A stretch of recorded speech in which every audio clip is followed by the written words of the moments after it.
She came in the rain night, a rural town clinic on the edge of nowhere. Rain slashed across the windows like claws. Thunder rolled in the distance, and the power had flickered twice in the last 10 minutes.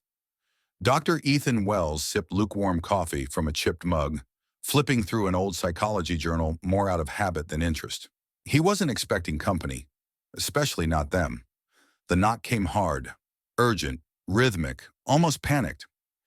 Ethan stood, eyebrows tightening. He crossed the room and opened the door. Two police officers stood on the porch, soaked through, both looking like they'd rather be anywhere else. One of them nodded at the figure behind him. "We didn't know where else to bring her." Ethan followed the gesture. Standing in the rain, barely lit by the porch light, was a woman, mid-20s, barefoot, wrapped in a soaked hospital sheet. Her hair stuck to her face. Her eyes, huge, glassy, and unnervingly still, locked with Ethan's. She said nothing. "What happened?" Ethan asked. The younger cop rubbed his neck. "We found her on the side of the highway. No ID, no injuries. She's not saying anything. Not even sure she understands us." Ethan looked back at the woman. No shivering, no blinking, no shoes. He stepped aside. "Bring her in." Inside the clinic, Ethan guided her to a chair. The officers lingered awkwardly by the door. Ethan offered her a towel. She didn't move. He crouched beside her, gentle. "My name is Dr. Ethan Wells. This is a safe place. You don't have to talk, but if you can hear me, blink once." A long pause, then a single blink. Ethan exhaled slowly. He glanced at the officers. "I'll take it from here." They left with thin sighs of relief. Ethan turned back to the woman. "Can you tell me your name?" She tilted her head slightly. Then in a voice soft and crystalline, with an accent that wasn't from anywhere on earth, she whispered, "Vira." The word vibrated the air. Ethan straightened, startled, not by the name, but the tone. It sounded like something not meant to be spoken aloud, a name from somewhere else. Vera looked around the room. Her eyes weren't scanning like a frightened person's. They were studying, calculating, like she'd seen places far more advanced than this and couldn't quite understand where she'd ended up. Ethan stepped into the adjoining room and picked up a clipboard. He turned back toward her, but she was already looking at him again, still, unmoving, unblinking. And then, finally, she asked a single question. "What planet is this?" Scene 1. She came in the rain night, a rural town clinic on the edge of nowhere. Rain slashed across the windows like claws. Thunder rolled in the distance, and the power had flickered twice in the last 10 minutes. Dr. Ethan Wells sipped lukewarm coffee from a chipped mug, flipping through an old psychology journal more out of habit than interest. He wasn't expecting company, especially not them. The knock came hard, urgent, rhythmic, almost panicked. Ethan stood, eyebrows tightening. He crossed the room and opened the door. Two police officers stood on the porch, soaked through, both looking like they'd rather be anywhere else. One of them nodded at the figure behind him. "We didn't know where else to bring her." Ethan followed the gesture. Standing in the rain, barely lit by the porch light, was a woman, mid-20s, barefoot, wrapped in a soaked hospital sheet. Her hair stuck to her face. Her eyes, huge, glassy, and unnervingly still, locked with Ethan's. She said nothing. "What happened?" Ethan asked. The younger cop rubbed his neck. "We found her on the side of the highway. No ID, no injuries. She's not saying anything. Not even sure she understands us." Ethan looked back at the woman. No shivering, no blinking, no shoes. He stepped aside. "Bring her in." Inside the clinic, Ethan guided her to a chair. The officers lingered awkwardly by the door. Ethan offered her a towel. She didn't move. He crouched beside her, gentle. "My name is Dr. Ethan Wells. This is a safe place. You don't have to talk, but if you can hear me, blink once." A long pause, then a single blink. Ethan exhaled slowly. He glanced at the officers. "I'll take it from here." They left with thin sighs of relief. Ethan turned back to the woman. "Can you tell me your name?" She tilted her head slightly. Then, in a voice soft and crystalline, with an accent that wasn't from anywhere on earth, she whispered, "Vera." The word vibrated the air. Ethan straightened, startled. Not by the name, but the tone. It sounded like something not meant to be spoken aloud. A name from somewhere else. Vera looked around the room. Her eyes weren't scanning like a frightened person's. They were studying, calculating, like she'd seen places far more advanced than this and couldn't quite understand where she'd ended up. Ethan stepped into the adjoining room and picked up a clipboard. He turned back toward her, but she was already looking at him again. Still, unmoving, unblinking. And then, finally, she asked a single question. What planet is this? Dreams that don't belong to Earth early morning. Ethan's clinic. Rain had slowed to a drizzle. Outside, birds cautiously began their morning songs. But inside the small building, the air still felt heavy, as if the storm hadn't quite left. Ethan sat in front of a screen, watching footage from the hallway camera. Vera, standing in the same spot for 3 hours without moving, just watching the rain. No signs of trauma, no twitching, no restlessness. It was like she didn't need to rest at all, or didn't know how. He rubbed his face and turned to the adjacent room where she now lay on a cot, the towel still wrapped around her shoulders, eyes closed. He stepped in quietly. "How are you feeling?" he asked, unsure if she was awake. Without opening her eyes, she replied, "The air is different today." Ethan paused halfway to his chair. Different how? Vera opened her eyes slowly, quieter, but full of memory. Ethan sat down, clipboard in hand. "You said your name is Vira, that you don't know where you are. You asked what planet this is." She nodded. "I did. Can you tell me more?" Vera blinked, as if searching inside herself. "I remember light, buildings that floated, voices that echoed inside metal halls. I remember red clouds and music made from wind." Her voice was distant, like she was translating something that didn't quite belong to this world. Ethan leaned forward carefully. "These memories, are they dreams?" She turned to him, slowly. "They are not mine, but I feel them, as if I was shown them and told to carry them. Like luggage from a place I've never visited." Ethan jotted something down, then stopped. "You said, 'not mine.' Do you know whose they are?" Vera's brows furrowed. Then she whispered, "They belong to Venus." The room fell into a silence so deep it felt like time paused. Ethan blinked. "Venus? The planet?" She nodded once. "It wasn't always like it is now. There was life, cities of mist and energy. Then, silence, like someone turned the stars off." Ethan tried to keep his voice even. "And how do you know this?" Vera sat up, her gaze sharpened.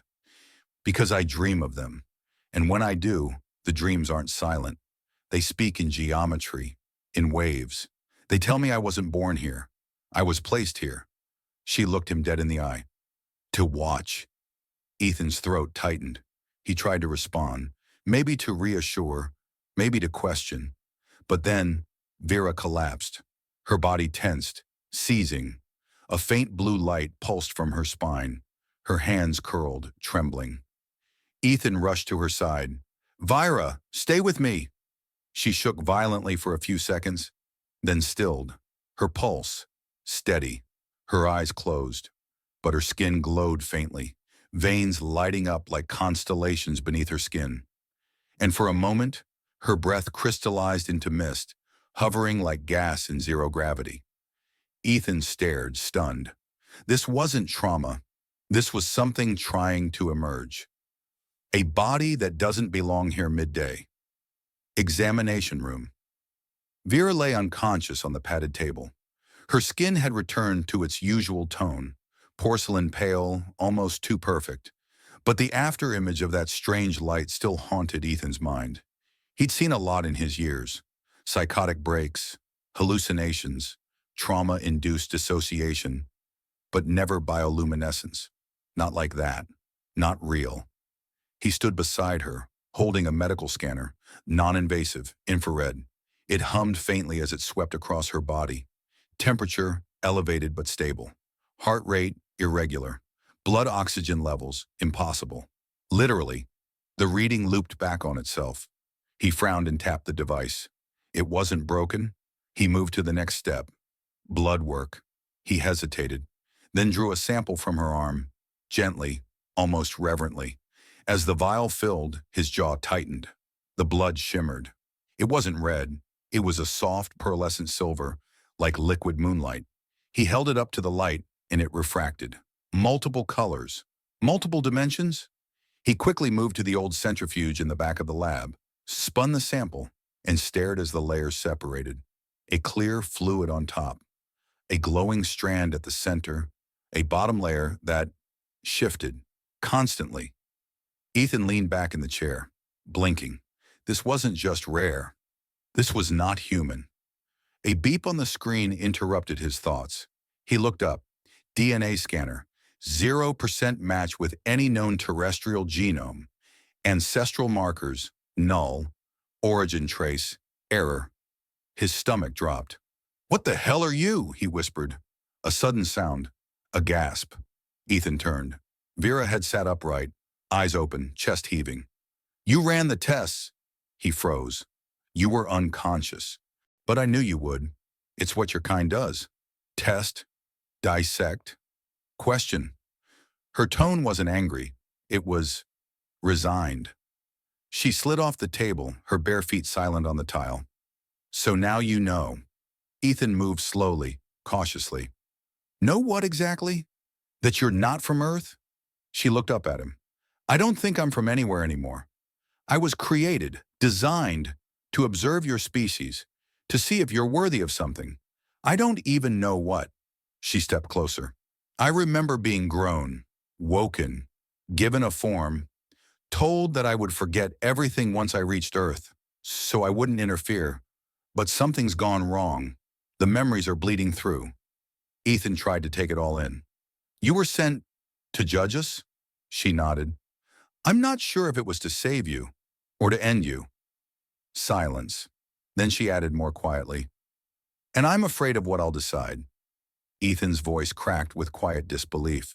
"You're not human, but you're scared." She looked at him, for the first time, vulnerable. "Wouldn't you be?" He exhaled. "Yeah, I would." She turned to the window, watching the wind ripple across the tall grass outside. "They'll come for me soon, those who sent me, or others who've been watching." Ethan stepped closer. "Let them, but you're not going anywhere without answers." She looked at him again, curious now, a flicker of something like trust. He took a breath. "You're not just a visitor, Vera. You're here now, and that means we face this together." Her eyes glowed faintly, and outside, a shadow passed across the sun. Something unnatural, something watching. The man in the black car late afternoon, outside the clinic. The sky had gone strangely quiet. Even the birds had stopped singing, the kind of stillness that settled just before something went wrong. Ethan stood outside the clinic, arms crossed, eyes scanning the empty road. He'd been on edge since the blood test, since the confession, since Vera. Every instinct told him that someone, somewhere, had been listening, watching. And then, it came.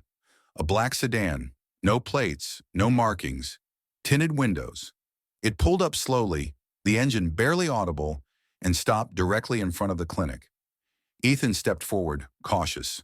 The driver's door opened. A man stepped out, Agent Cole.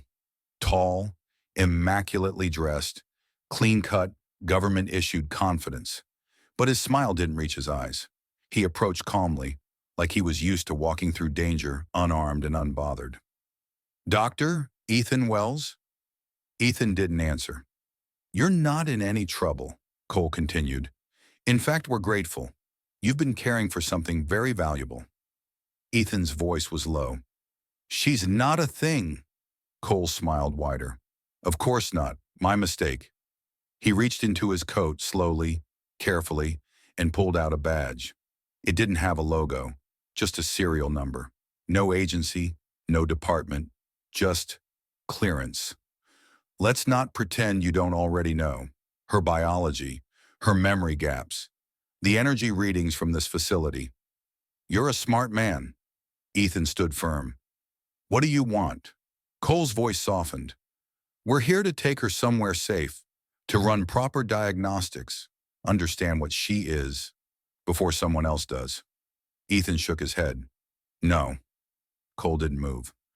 Dr. Wells, this isn't a negotiation. She doesn't belong to you, or to Earth. Behind them, the clinic door opened. Vera stood in the frame, barefoot, calm, watching. Cole turned. His voice changed, colder, formal. Vera, we've been looking for you for a very long time. She didn't flinch. Then you've wasted your time. He stepped closer. You don't understand what's inside you, what you were built to contain. If that energy activates uncontrolled, it won't just kill you. It could collapse entire neural grids, cities, populations. Vera's voice was low. And yet, you still want to weaponize me. Cole gave a small shrug. That's not my decision. I'm just here to retrieve the asset.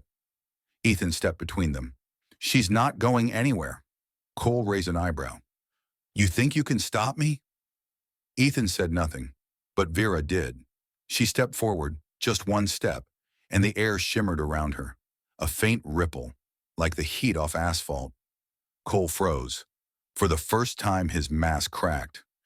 You're not supposed to have that level of control yet. She tilted her head. Maybe I've changed. Cole reached for something inside his coat. In a flash, Vera raised her hand. The wind around them shifted. Electricity prickled in the air. A shimmer of light surged forward. And Cole was lifted off the ground, hovering, eyes wide, struggling to breathe. Ethan stared. She hadn't touched him. She wasn't even angry. She was focused. I won't go, she said softly. Not with you. Not anywhere. Then she released him. Cole dropped to the ground, gasping. He scrambled to his feet, eyes burning into her. You've made a mistake. He returned to the car. As it pulled away, the tires kicked up dust across the pavement. Vera didn't move. Ethan turned to her. What happens now? She looked at the fading silhouette of the car, her eyes glowing faintly. They won't stop. A pause. But neither will I. The fractured message nightfall. Inside the clinic. The air was tense. The kind of silence that made every sound feel too loud. Ethan sat at his cluttered desk, staring at the vial of Vera's shimmering blood, still locked inside a sealed container. His eyes were red from hours of reading, scientific papers, mythological texts, declassified reports, anything that might explain her. Nothing came close. She wasn't just alien, she was purpose-built. Behind him the lights flickered, and then a strange tone, low and melodic, began to hum from the small radio he kept in the corner. But the radio wasn't on. Ethan turned toward it, slowly. The dial moved, on its own. Vera, Nin, call. The static cleared, just for a moment. A voice broke through. Not English, not any human language. And yet somehow Ethan understood it. Vira, connection compromised, retrieval incomplete, awaiting protocol restoration. Vera, the signal dropped. Static again, then silence. He stood up, heart pounding. Vira, he called. She entered from the hallway, calm but alert, still barefoot, wrapped in a blanket, looking more human than alien, but not by much. I heard it too, she said before he could explain. That was them, wasn't it? She nodded. The architects, my creators, the ones who sent me here. Ethan stared at her. Why now? Because something's gone wrong. She sat across from him, her voice quieter now. They only contact the vessels if the experiment is unstable, if the mission is unraveling. Ethan leaned forward. You said you were sent here to observe us, to determine if humanity was worthy, but worthy of what, Vera? She looked at him, pain flashing behind her eyes. Of preservation. A long silence. Then she continued. They don't believe in conquest or colonization. They believe in curation, preserving what's valuable, eliminating what isn't, like pruning a dying tree. So they sent you to Earth, Ethan whispered, to decide if we're worth saving. Vera nodded. I was never supposed to remember. I was supposed to live among you, blend in, then disappear, leaving behind a signal, an answer, yes or no. Ethan stood, pacing. But something broke. Yes, she said. And now, they're listening. Suddenly, the radio buzzed again. But this time the voice was different. Male, human, urgent. Ethan, if you're hearing this, don't trust her. Ethan froze. What? The voice continued. She's not what she seems. The organism has adapted beyond its initial parameters. If you let it stay, it won't save you. It will replace you. Static. Silence. Vera stood slowly, her face unreadable. Ethan turned toward her. Who was that? She didn't answer. Vera, he said again, firmer. Who was that? She finally looked at him. I don't know. And for the first time, he wasn't sure if she was telling the truth. Emotion or design. Late night. The storm returns. The wind howled outside. Rain hammered against the windows of the clinic, like fingers clawing to get in. Inside, the lights flickered, casting the room in pulses of shadow and gold. Ethan stood at the edge of the exam room, arms crossed, eyes fixed on Vera, who sat curled up on the couch, staring into nothing. Neither of them had spoken in a while. The voice from the radio still echoed in Ethan's mind. Don't trust her. It will replace you. But when he looked at her now, so still, so lost, she didn't seem dangerous. She seemed afraid. Vera, he finally said, breaking the silence, if that message was right, if something in you really is changing, you'd tell me, wouldn't you? She looked at him, eyes glowing faintly in the low light. Would you believe me if I said yes? He hesitated. I want to. She nodded slowly. Then yes, I would tell you. He sat across from her, elbows on knees. But I need to know what you're feeling right now. Is it real, or is it something they programmed into you? She blinked once, slowly. You mean us? Yes, he said, softer now. Everything between us, what we've shared, the way you look at me, talk to me. Is it you, Vera, or is it design? She didn't answer at first. Her fingers clutched the blanket around her tighter. When I was made, she said, they gave me the appearance of empathy, not the function. I was meant to learn from you, not love you. Ethan's throat tightened. She continued, but I don't know the difference anymore. I dream about your voice. I feel something twist in me when you're hurt. When you touch my hand in the lab, something ignited. Her voice cracked slightly. If that's not real, then I don't want to be real either.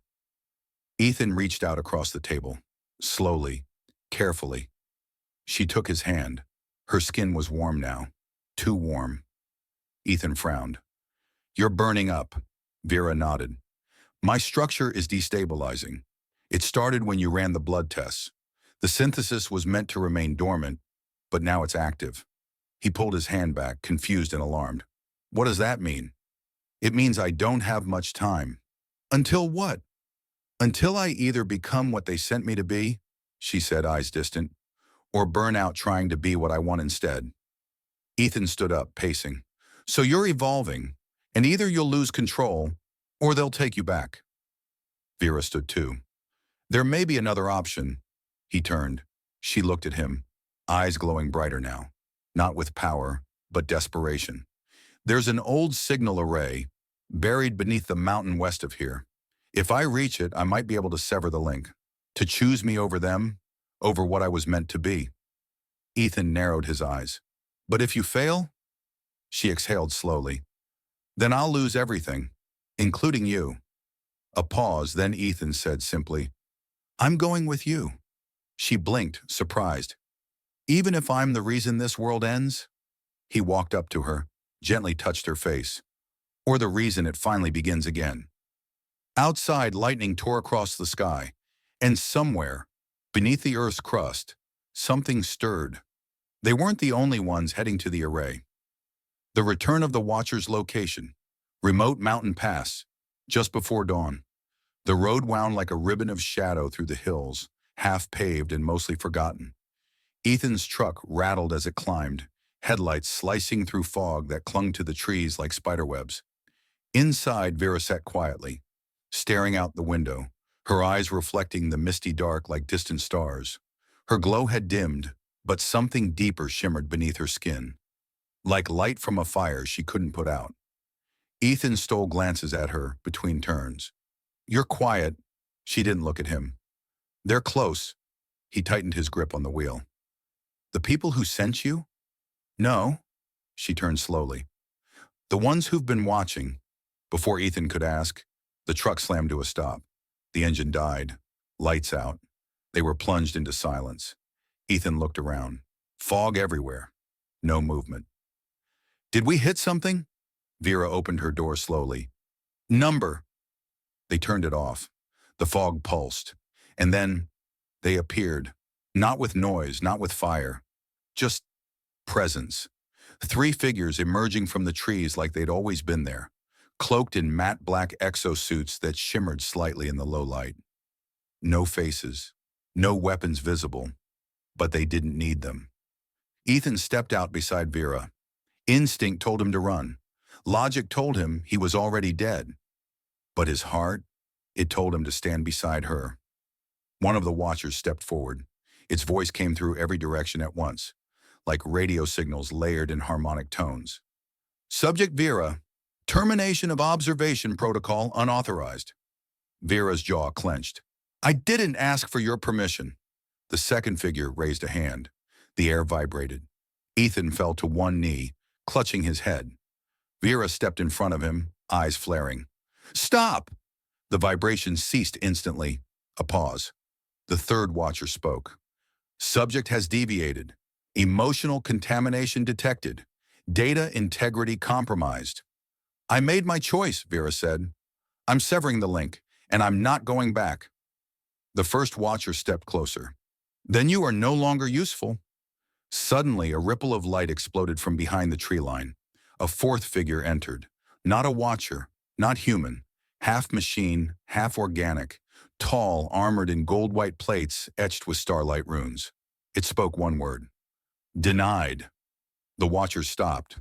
The lead one stepped back slightly. "You are Guardian class." The newcomer nodded. "I was her failsafe, embedded in planetary code, hidden until she chose."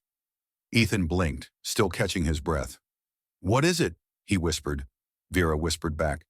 "It's a protector, not sent by them, sent against them." The Guardian raised a hand toward the watchers.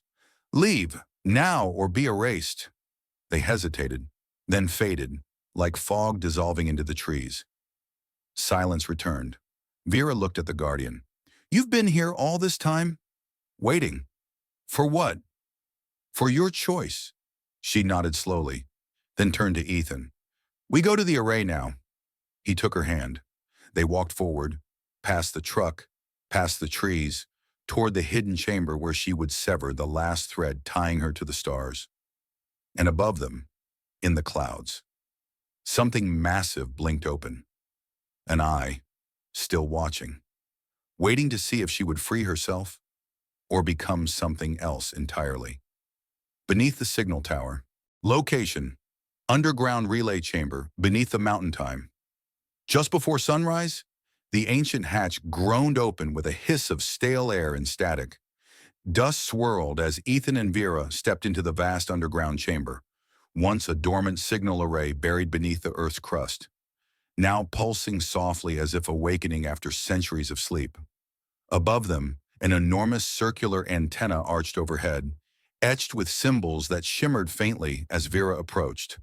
Alien runes responding to her presence. The Guardian followed silently, a glowing sentinel behind them. Its eyes scanned the chamber constantly, aware that something, or someone, could still be watching. Ethan whispered, "This place, it's not human-built, is it?" Vera shook her head. "Number. It was left here long ago, buried during the collapse of the Venusian emissary program, one of the last stations of communication and judgment." She walked to the center of the room and knelt. The moment her fingers touched the stone, a burst of light surged across the floor, lighting up ancient circuits, activating dormant systems. A console rose from the center, pulsing with raw energy. The Guardian spoke. Signal link confirmed. This interface connects directly to the overseers. Ethan stepped forward. So this is it? You just talk to them? Vera looked up at him, her face calm, but under it, fear. Number. I don't talk. I decide. She reached into her coat and pulled out the fractured memory crystal, the artifact embedded in her chest when she arrived. Its core glowed like frozen fire. She pressed it into the console. The entire chamber shook. The lights dimmed. The antenna above rotated. A projection shimmered into view, a star map, thousands of blinking lights, galaxies and planets spinning in synchronized motion. Then, a voice filled the chamber. Cold. Neutral. Ancient. Subject Vira. Final protocol reached. Prepare to transmit judgment. Ethan turned to her, heart racing. You said they wanted to know if we were worth saving. This is how you tell them? She nodded. I send a single signal, a frequency, one pulse. If it's low, they purge the experiment. If it's high, they preserve it. Ethan swallowed. You've seen war. You've seen our politics, our cruelty. Why would you ever choose to save us? Vera's eyes welled, but she didn't blink. Because I've also seen you. She touched his face gently. The way you stayed when you should have run. The way you chose kindness when fear would have been easier. That's not programming. That's humanity. She turned to the console. The voice returned. Prepare signal strength. You have 10 seconds. The crystal pulsed. Her hand hovered over the input. Ethan held his breath. Vera hesitated. And then, a voice spoke from the shadows. She can't be allowed to finish. A new figure emerged from the darkness. Agent Cole. His suit was scorched, eyes bloodshot, a weapon in his hand. That signal activates planetary memory. It rewrites Earth's cosmic identity. If she sends it, Earth becomes visible to the rest of them. Ethan stepped in front of Vera. You're too late, Cole raised the gun. I only need to kill her before she completes the link. But then, the Guardian moved. A flash of gold, a blur of light. Cole was disarmed, slammed into the wall by a pulse wave so powerful it shattered the stone. The Guardian advanced. You are unauthorized. You are irrelevant. Cole screamed, then vanished in a burst of static as his failsafe triggered. Silence returned. Vera turned back to the console. The voice repeated, Transmit judgment. Now. She closed her eyes and pressed her hand to the crystal. A single tone rang out, pure, clear, and resonant. The projection flared. The chamber shook. Then stillness. And the voice said, Signal received. A pause. Earth preserved. Ethan exhaled, his knees weak. Vera fell back into his arms, exhausted, her glow fading. The Guardian stepped forward. Transmission complete. The overseers will not interfere. Ethan looked down at her. You did it, Vera smiled faintly. Number. We did. But even as they embraced, high above them, in the deepest part of space, another signal was triggered, not from the overseers, but from something older, something that hadn't moved in eons, something that had just noticed Earth for the first time. The last signal. Time. 1 hour later. Location. Outside the mountain chamber, under a blood-orange sky, Vera sat on a rock overlooking the valley, her back to the scorched hatch of the now-dormant signal array. The sunrise painted everything in golden red light, as if the Earth itself was trying to heal after what had just passed. Ethan stood nearby, watching her. She looked smaller now, lighter, but also distant, like someone halfway gone. He finally broke the silence. You saved us. She turned to him, her voice soft. I delayed the end. That's not the same. You made the overseers stand down. That's everything. Vera shook her head slowly. Yes, but I also awakened something else. She reached into her pocket and pulled out the crystal again. It no longer glowed. It was cracked now, veins of light slowly dimming inside it. There was a second frequency embedded deep within the array. I didn't send it. But something else did. Ethan frowned. Another signal? She nodded. Not from Earth, not from Venus, not from anything I was ever taught to fear. She looked up to the sky. Something older. It was sleeping beneath our solar system, outside perception, until now. Ethan sat beside her, concern growing. So we stopped one threat and called a worse one? Vera smiled sadly. That's how the universe works, Ethan. Every answer is a door. Every door hides another question. A low hum rumbled through the ground beneath them. Faint, deep, almost imperceptible.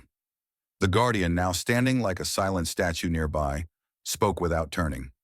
Unidentified frequency, origin, subdimensional, scale, planetary. Ethan stood. Is it coming here? The Guardian turned its head slightly. It's already here. Vera's breath caught. She stood quickly, looking around, her eyes glowing with faint alarm.